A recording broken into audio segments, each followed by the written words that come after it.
All rise. I've always wanted to do that. Good afternoon, everyone. Welcome to the Cade Museum for our meeting today here on August 2nd for the Rotary Club of Gainesville. My name is Tom Collette, your Sergeant at Arms, welcoming you today. Guests, visiting Rotarians, joining us virtually via Zoom, please identify yourself in chat. And if you're watching this after the fact on YouTube, register your participation. Send us an email, info@rotarygainesville.org. As we do with each and every meeting here at the Cade Museum, we start off with song and Pledge of Allegiance. Please welcome, once again, always famous, always noted, and he's a good friend to all of us. Please welcome Pete Enwall. Hey, the mic works today, right? You can hear me okay if I stand back this far? Great. Okay, well, I got two jokes today. One was given to me by my buddy Scott. Where is Scott? He won't admit it. He said he went to see his lawyer, and the lawyer complained to him that he was having trouble sleeping. First he'd lie on one side, and then he'd lie on the other. Oh, okay, that's his. Little girl asked her big brother, said, "Tommy, what is love?" And her big brother said, "Love is when I notice that you steal my dessert out of my lunchbox every day, and I put my dessert back in the same place the next day. That's love." Okay, we're going to sing. It's not funny. We're going to sing God Bless America. Neither one of them. God bless America, land that I love. Stand beside her and guide her through the night with the light from above. From the mountains to the prairies, to the oceans white with foam. God bless America, my home, sweet home. God bless America, my home, sweet home. Please join me in pledging allegiance to our flag. I pledge allegiance to the flag of the United States of America and to the republic for which it stands, one nation, under God, indivisible, with liberty and justice for all. Laurie Vidal has surgery this morning on his hand and cannot be here. He asked me to substitute and lead everyone in the prayer.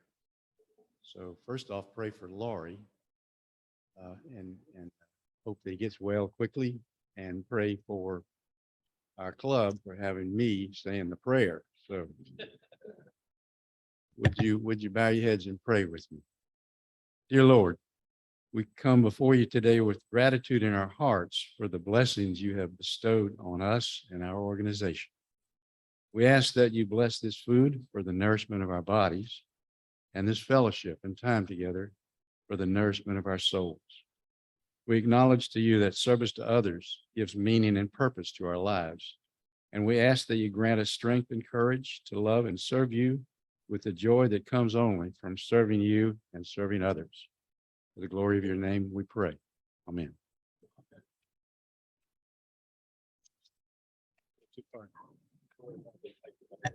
Thank you, Pete. Very well done. You can be seated unless you're visiting us today, either a visiting Rotarian or if you have a guest that you'd like to introduce, please. I know Wilbur has a guest. Stay standing, Wilbur. Got to introduce your guest. Jason Shank has the microphone to bring around to everyone. Fellow Rotarians, good afternoon. I have with me my guest, Rich Mcgraw. Rich is a professor of American history from the University of Alabama in Tuscaloosa. He has relocated to Gainesville, and many of you are looking at me because you have heard me introduce Rich before. Evidently, he enjoys our club. Third time this summer he's been with us, so please welcome Rich.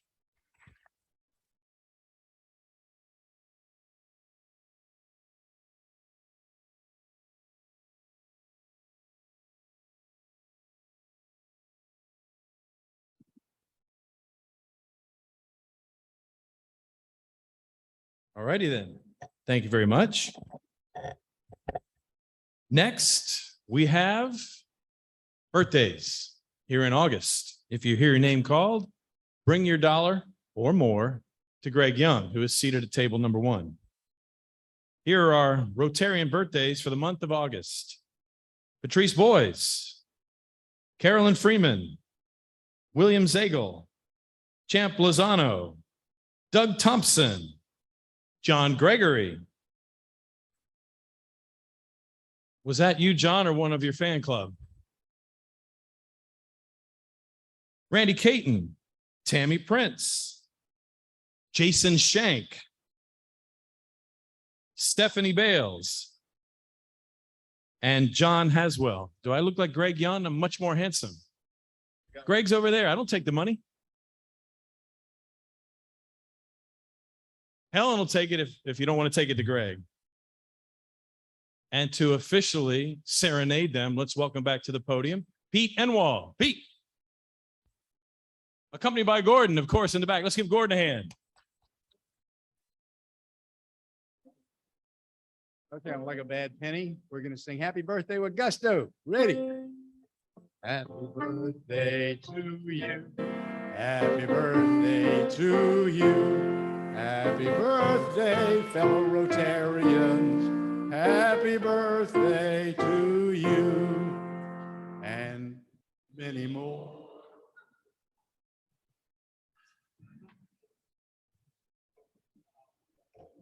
Pete was good, wasn't he? Yeah. Thank you very much, Pete. And now we have an announcement from one of your fellow Rotarians.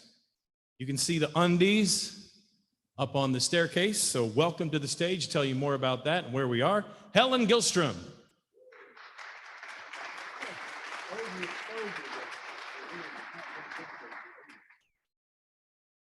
Okay, we have one more week here to see how many of these undies. See, it's a little sparse up there, so we need a few more contributions. We do thank the CADE for letting us do this. Okay, what is Underwear's favorite salad? The wedge. You got 3 ways to give. You can go to Amazon. There's a wish list out there. There's you go out to DAC or you go out to our website. The link works. I tried it this week, or you can go shopping. You can bring it in next week, or we'll take all the green stuff you want to give us. My grandson has sent this joke. What kind of underwear does Aquaman wear? See-throughs.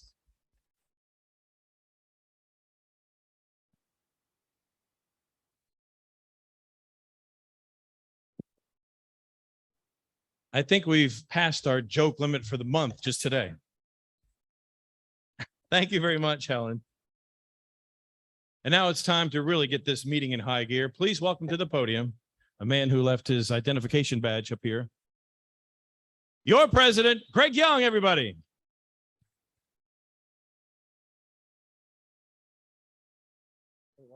Right. Thank you, Tom. You bring great enthusiasm to your position there, my friend. Well, greetings and welcome, everyone. I'm going to stand a little closer. Is that good? Okay, good. And I'm going to get official here and be present and accounted for. Good deal. So first of all, thanks for coming today. I want to thank David and Cynthia over there who brought the carrot cake today for everyone's birthday. If you give them a quick round of applause. They did that on their own initiative. So thank you guys for doing that.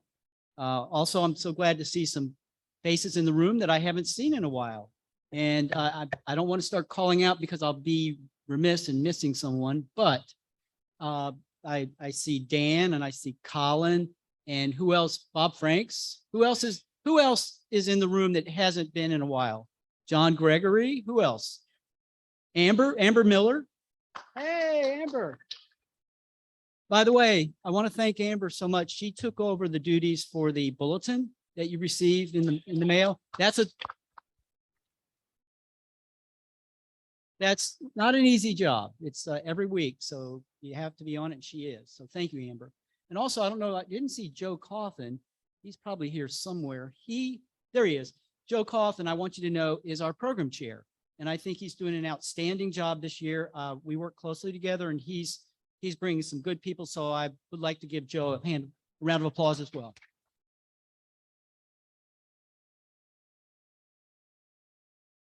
So, you know, we talked about our dues recently, and I don't want to get too much into the business aspect here and take up Phil's and Paula's time, but I'd like you to understand a little bit about your due structure. Certain amount of the money that we send, you send every month to Treasurer Jeff Sims, goes to the RI, Rotary International, a portion. A portion goes to our district, 6970, which entails most of Northeast Florida. And then we also have some that stays in the club for administrative duties and such in the club.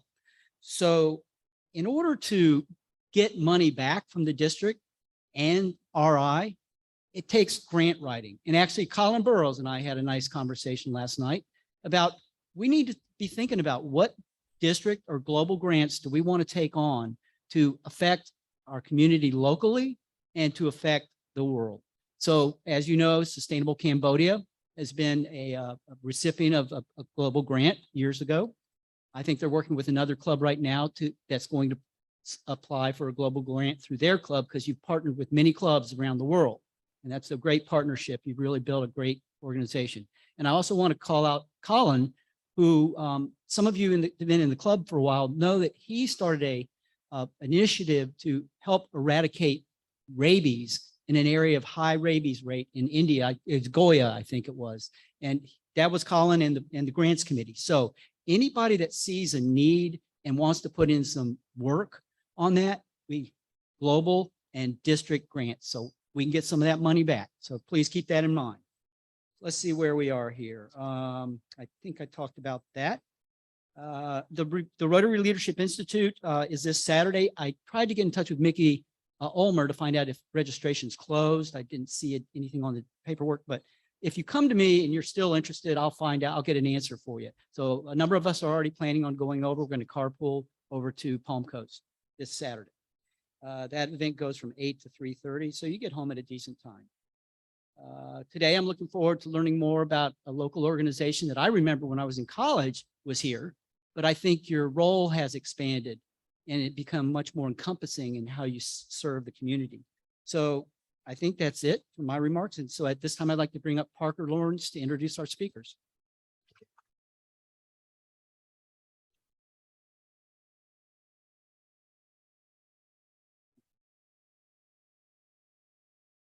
From time to time in the legal community, you hear some grumbling about how ill-equipped the legal system is to deal with people with behavioral and substance abuse problems. And a few months ago, I had a presentation, or there was a presentation to the 8th Circuit Bar Association that I was really impressed with. And it had to do with the organization that was formerly known as the Corner Drugstore. And it was founded in 1970. And I'll have to admit, it kind of dropped off my radar at some point until I heard this presentation. And I was quite amazed at what the breadth of services they offer and the impact they have in the community. So it turns out, well, first, Paula Moreno is here with us. She's the outreach coordinator and safe specialist for the CDS Family and Behavioral Health Services. And that's what Corner Drugstore is now.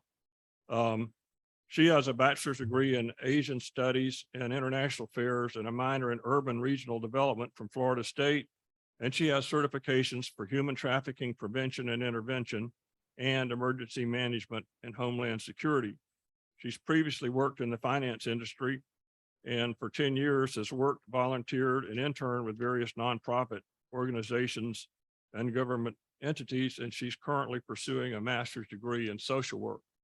And Phil, who many of you know, was recently named CEO of the CDS. He has 25 years experience there, having managed its contract with the Florida Department of Juvenile Justice and served on the board for 11 years. And in addition, for the past 7 years, he was a shareholder in the law firm of Bogan, Munns and Munn, where he practiced in the areas of business, real estate, and finance law. He graduated with high honors from Brandeis in 1982 and from the University of Pennsylvania Law School in 1985.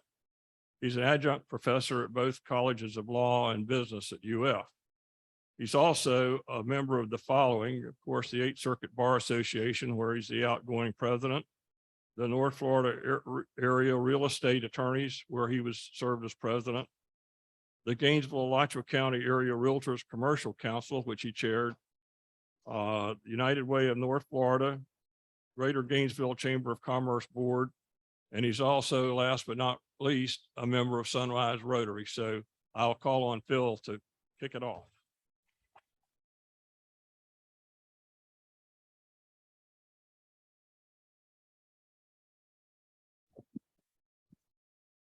I hope you don't mind. I walk around. Firstly, thank you, Parker. Listening to Tom open up in this room, I feel like I was in the O-Dome or the football stadium, was waiting for him to make an announcement. So yes, fellow Rotarians, it really is a delight to be here with you all. I'm going to do almost none of the talking, which will be more delightful for you all. Yes, I was an attorney and I was a professor in the area. I retired from the active practice of law and also from the university after about 20 years between Santa Fe and UF. And so I got my dream job. I have been involved with CDS when it was Corner Drugstore, when I managed it for the Department of Juvenile Justice, and went back to be a lawyer, worked with people like Parker. By the way, I'm not going to do like your president, so I'm not going to go around and say hi to everybody I know because it will go beyond your meeting time. I think I pretty much know 3/4 of the people here. Anyways, I stayed involved as a volunteer, and then about 11 years ago, I joined their board. And when my predecessor, Jim Pierce, who I think was a member of this club, retired, the board asked me to apply, and I got my dream job. Enough so for you all who are business folks, you understand I gave up a partnership in a law firm and being a professor. We're talking to you all today because you are a group, I know from my Rotary Club, Sunrise, with a heart for children, youth, and families. And as Paula is going to explain, that's who we deal with. We deal with the children, youth, and families who have issues related to truancy, runaway issues, trafficked youth. Depends upon the term you want to use. The newer term is defiant in home and schools. The old term is ungovernable. And we also deal with youth aging out of foster care.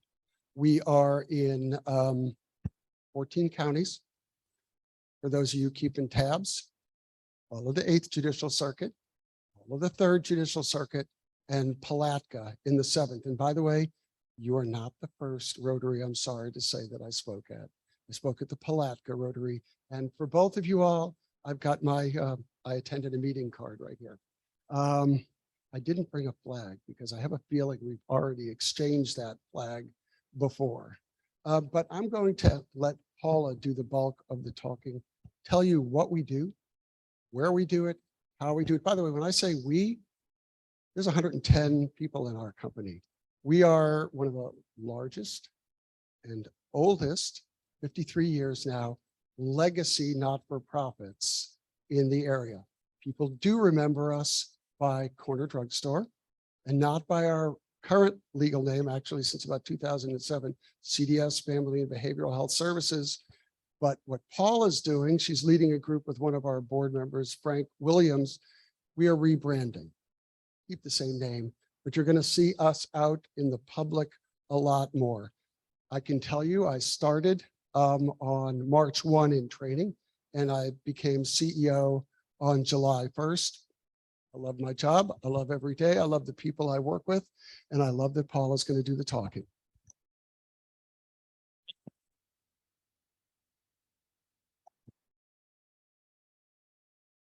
Hi. Yes. I cannot see the post. Oh, there we are. Hi, everybody. So my name is Paula Moreno, and I am the Outreach Coordinator, as Phil mentioned, for CDS Family and Behavioral Health Services. I want to start, as Phil mentioned, with thanking every single one of you for giving us this platform. We do appreciate your time, and I will try my best to go as fast as possible to not bore you, but also to give you some very important information about what we do. So thank you again. So CDS Family and Behavioral Health Services, we are a nonprofit who have been in the area for over 52 years. We do cover 14 counties, as previously mentioned, with the goal of strengthening communities by building strong families. That is what we do. That is our goal. And the people that work there, not to be a little biased, but I am, do really love their work. They work for families, they work for kids, for the community. They are advocates for the community here in Gainesville, but far more for the 14 counties around us. And I can tell you they're not doing it for the salary. They're doing it because they do love what they do. And so we have, I always say CDS Family and Behavioral Health Services is an umbrella. We are here at the top. And then underneath, we have a variety of very important services. What we try to do is wraparound services. So if we cannot help or accommodate one family, we can have another program that helps that family. And even if we can't accommodate the family and we can't help the family, what we do is we have some incredible partners here in the community that we always reach out to in the event that, you know, there is a lot of things going on in this world. And just because we focus on the kids and, you know, the immediate situation that they are dealing with doesn't mean that there's no other things that are going behind the scenes. Parents are struggling. You know, the pandemic has made things very difficult economically for a lot of households. And so while we try to focus on whatever issue is at hand with the kids, we do want to make sure that the parents are okay. If they need housing, if they need rent, if they need anything that they need. So even though we can't help them, we always refer them out. We are that point of contact for a lot of families. But at the end of the day, our goal is here to help them overall. So one of our programs, like I said, is the Interface Youth Shelter. It is also called the Interface Youth Program.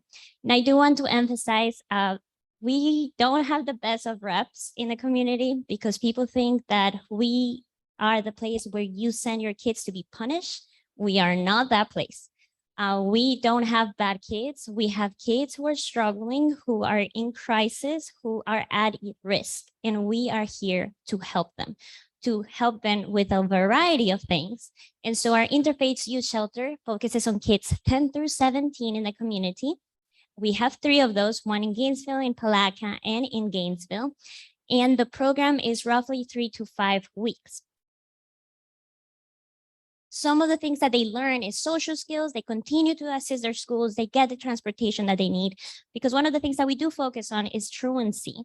And sometimes it's not just because the kids do not want to go to school, it's because there's family things that prevent them from going to school. There's maybe issues with transportation. So we do try to provide them with anything that they need so that the families and the kids themselves can succeed. We teach a structure and consistency and life-changing experiences for youth and families. So here I would like to point out that we are also welcoming speakers. We love to have people from the community who love their job, who love what they do and their skills and would like to come to Interface and speak to the kids directly. We love that. We welcome mentors. That's what we do. We create an environment that is friendly, that is a home environment, but not home enough that they want to stay forever. But it is very welcoming for the kids. And the main thing here is our focus is youth at risk and in crisis. Youth at risk and in crisis who are homeless, who are trying ungovernable traffic or abuse. And with that, we have a very cool sponsorship that we do that is called the Safe Place Program. So we are actually the ones who sponsor the program all around the 14 counties.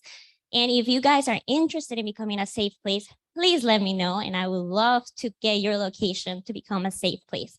And it's basically an avenue for any child at any point that feels unsafe for any reason and needs safety. They can literally walk into any of the safe place locations and seek that help that they need. And what we do is that very quick training that we give the locations, but basically they give us a call and we take care of whatever situation is going on. Another thing that we focus on is our family action program. So our Interface Youth Shelter, it is a residential facility, but our family action program provides the same idea and the same concepts that the Interface program provides, except that the kids continue to be living at home. So it is not a residential facility, but they continue to have group, individual, and family counseling. I do want to point out that all of our programs are free for families and for kids. And so for this one, it's even taking a step further because we focus on kids that are 6 through 17 and also kids who are in the spectrum. And some of the other things that we focus here is kids who are being bullied or are bullying, kids who need to improve their communication, who have poor influences, who are skipping school, who are failing class, who are sneaking out, who have defiant behaviors. And like I said, I do want to point out that yes, they are acting out, but they're also kids. And there's usually a reason why kids act out. It's not just because they're going to puberty and they just want to be defiant. And so our counselors, the work that they do is to make sure that they find the root of the problem.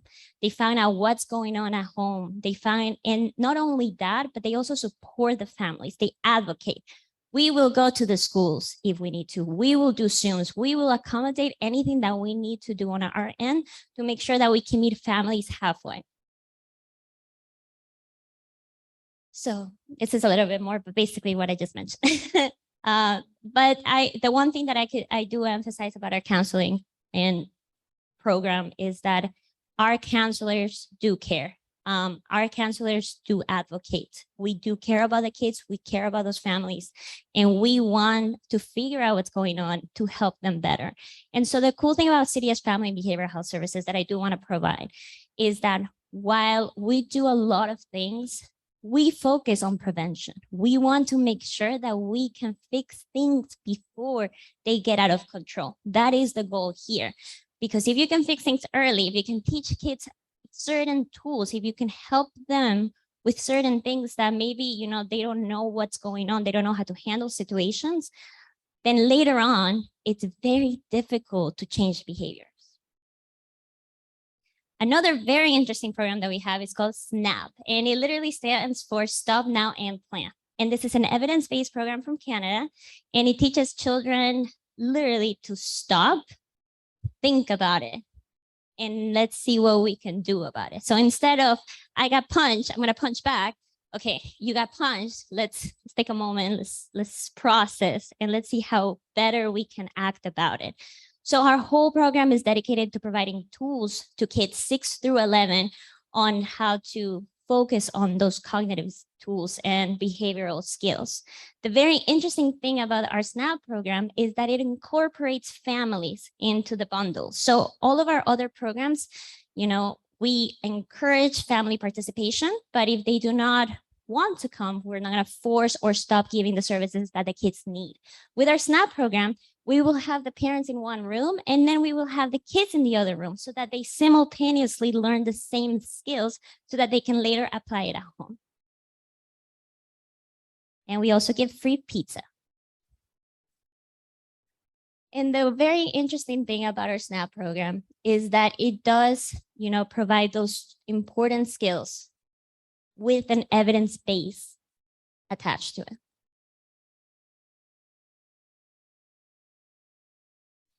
Another program that we have, it is called our Independent Living Program. So all of our other programs are more focused on the teens and younger kids, but this one specifically, it is one of our older young adults, 16 to 23, and they do have to be foster care certified, so they have to come from the foster care system, but we provide them with anything that they need. We are here to support. So if they need new housing, if they're trying to find a new place, if they need furniture, if they need the basics, but also if they need to finish their education, if they need to learn specific life skills that maybe for some other reason they didn't get at home, we are here to support them and to help them in that journey. So we equip them, like I said, with a variety of things in order to help them achieve their goals and their dreams. And then the last program that we have is our prevention. And this is already in a lot of Alachua County schools. And it's 2 different programs that we have with staff who is already part of the system, with programs like Too Good for Drugs and Project Success. And there is some eligibility to our program, so we cannot take all of the kids as much as we would like to. Some of the things include that they cannot have an open DCF case. They cannot be adjudicated delinquent, and they have to go through the screening process. There is some questions that parents need to, answer, and the kids as well. But after that, we will determine if they qualify for our programs, and if they don't, we will refer them out to some of, or depending on the partner that we can help. And so here's a big one. How can you help, right? So the main thing is we always welcome individuals who want to make a difference, who want to help kids, who want to make a change in the community by volunteering your time. That is very, very important, because you don't know the power of a conversation when it comes to our kids. It literally can be that one-on-one, that one moment that you have with them about something so simple that later on, and we have had a lot of stories like this over the years, where they'll come back and they'll say, for some reason, they have to have their kids come back because they trusted who we are and they trusted the counselors that we had. And they'll tell us, because of what you did, because of the impact of those specific words, I was able to do this. I was able to accomplish that I wouldn't have thought I could before. So if you guys are interested in, just giving us some of your time, that is number one. Please consider. But even more than that, if you don't have time, that is okay. We also take in-kind items because, like I mentioned, we do have a variety of programs. So we are always looking for simple things that we can provide to our shelter. I know United Way has been a great sponsor of some of the items that we have at Interface. But for example, right now, I know that we need towels for our central location. Things like that the kids can use, underwear, because so once they come into our Interface youth program, they get provided a location where they can put their items, but sometimes they don't have items. Sometimes they need shoes, sometimes they need socks, sometimes they need underwear. The basic things that if we can provide, we will provide and help them. You can also become a safe place location, which is a really good opportunity to keep children safe. And so why it is so important to have our programs, and I do want to emphasize this. There is 25 million individuals in the world who are currently trafficked. We have 4.8 million children who run away from home each year. Out of this, 1 in 3 spend at least one night on the streets. And then additionally, it takes less than 48 hours for a kid to be trafficked. And as you guys know, with the Amber Alerts, once you take a kid out of the state, it's literally almost impossible to find a kid. And this is why we're so important, because we provide the safety. We provide a resource for them. We are here to help them in a place that they will have everything that they need, but also they don't have to go to a stranger's or a friend's or a coworker or a cousin or an aunt, because we are here to help them. So you can always become a safe place. And then the main one that I want to emphasize right now is November is National Runaway Prevention Month. And this is huge for us because it is our way of spreading awareness to bring and let everybody in the community know that this is happening. This is happening within our communities, but also that you support this. So please follow us on Facebook and on Instagram because we're going to post a lot of things, a lot of events that we're doing in the next couple of months to make sure that you support us, if you want to support us, of course. So overall, I do want to emphasize, and I'm going to bring Phil for this one, but please, if you want to support us at the end of the day, there's a lot of things that we do.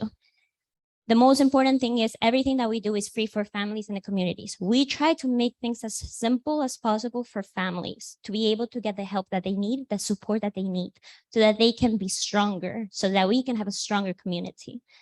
But we cannot do it alone. We really do need your support. We really need your assistance. And even if, at this time, this is not what you're considering, just giving us a like on Facebook, just liking us on Instagram makes a huge impact, because once we start putting things out or needing specific items and you guys can even just share that, that helps us in the end.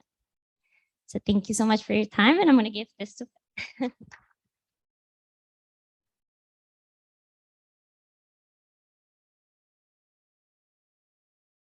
So Paula's way too nice. First, I'm running everything I'm saying through the 4-way test before I say it. If you don't think that trafficked kids are an issue, firstly, we're involved with United Way through the continuum of care dealing with homeless kids.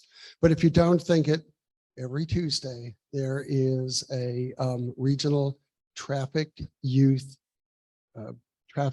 task force meeting. Okay, having said that, now the part that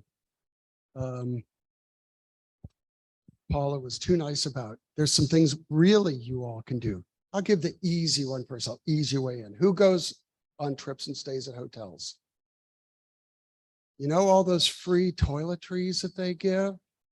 Collect them. I just came back with a bag and gave them to our Lake City shelter the other day. If you can figure out a way to collect them, I'll come figure out a way to get them from you all. The next thing, Paula's going to cover her ears. You all, I know many of you, lawyers, accountants, business owners, business people. Yes, we need in-kind stuff. But as she suggested to you, our people work for passion and not for payroll. Yes, they get paid, but they don't get paid enough. And so we are always looking for sponsors of unrestricted funding. If you have a heart for kids, families, and want to participate in that regard, please let me know, and we will make that happen with you, and we'll greatly appreciate it. Final thing, seeing Eric, and he and I have talked about this before.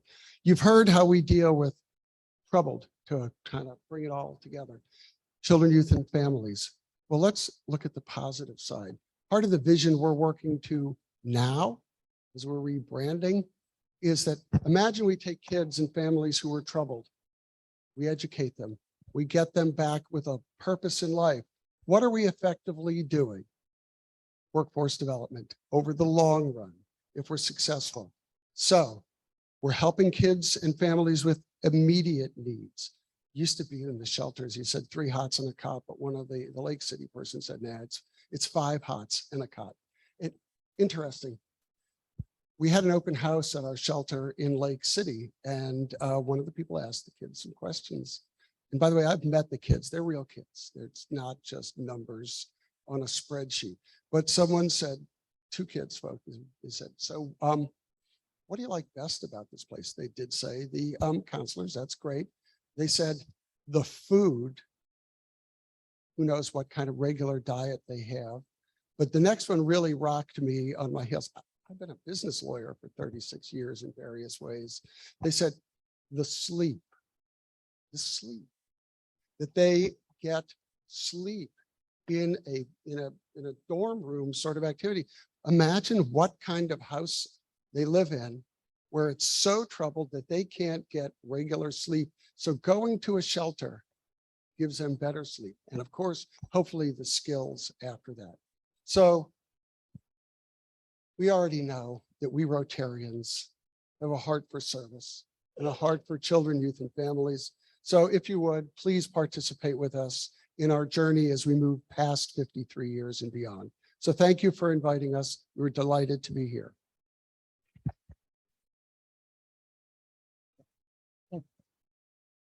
Thank you, Phil. And if you'd stay for a moment, we do have some time for a few questions. And Jason, you have a mic there, correct? Anybody in the room have a question, or is there somebody on Zoom that might have a question, Brendan? Like, I have a quick question. That was a great presentation. For the independent living, do y'all offer counseling services to those young adults as well? And secondly, do you all for counseling bill to Medicaid since the families aren't paying for it? As to the independent living, yes, but counseling in a very broad sense. As to Medicaid, no, we're in the prevention space, but we are in the behavioral health care space, not the mental health care space. We work with them. We have partnerships with lots of agencies like Meridian, for example, here, when we have mental health issues. We do, however, it's been a very big initiative of our major funder is this Department of Juvenile Justice, but also Children and Families and some other Lutheran Family Services. One of the hottest issues now, I wish it weren't, okay, is suicide prevention. So we've added a major suicide assessment component, and I mean like in the last 2 weeks, formalized. Not that they weren't doing it, but that they're really doing it with a focus. And we had our first the other night, suicide assessment at one of our programs after hours, where a kid was happens during intake.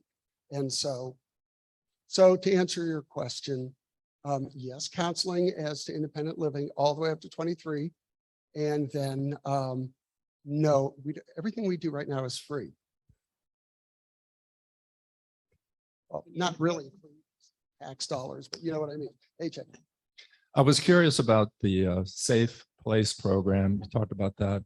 What kind of facility is that? Is that a business? Is that a home? Is that any kind of facility? If you could kind of elaborate on that. It could be a home, I guess, but probably best if it's a local business and there's not much to it. Okay. You contact Paula. She'll go through some basic screening issues. And then there's a training. You put up the sign, and all that matters is a kid who feels endangered for any reason. It's in your place.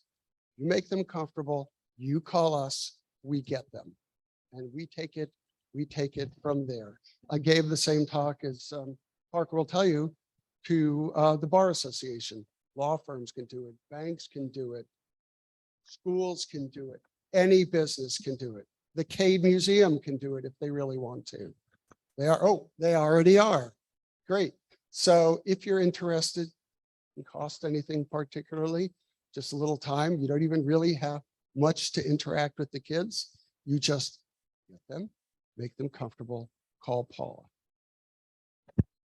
Got it wrong. Sorry, no, he did. I just want to emphasize that you don't have to be a 24-hour location as well. We do have decals that we provide. So we provide you with everything that you guys need, including the information, so that if a kid does come into the building and the building is closed, they have the phone number that they can call.